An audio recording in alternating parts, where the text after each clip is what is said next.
কংগ্রেস বাংলা এবং বাঙালির সঙ্গে বিশ্বাসঘাতকতা করেছে। কংগ্রেস সুভাষচন্দ্র বসুকে নির্বাচিত করবার পরেও তাকে কমিটি গঠন করতে দেয়নি, তাকে হাঁটিয়ে দিয়েছে।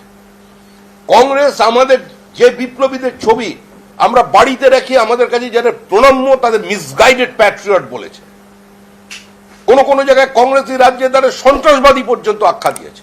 আর তাদের জিন বহন করছে, তাদের ডিএনএ আর তৃণমূলের ডিএনএর মধ্যে কোনো পার্থক্য নেই।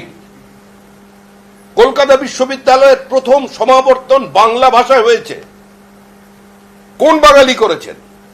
কোন কংগ্রেসী করেছেন? করেছিলেন ডক্টর শ্যামাপ্রসাদ মুখার্জি রবীন্দ্রনাথ ঠাকুরকে নিয়ে এসেছিলেন, বাংলায় বক্তৃতা করেছিলেন রবীন্দ্রনাথ ঠাকুর।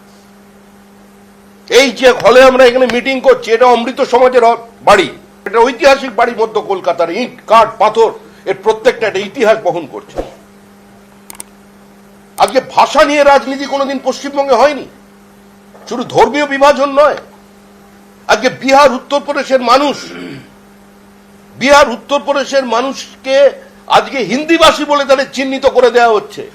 এটা বাংলার সংস্কৃতি নয়, বাঙালির সংস্কৃতি নয়।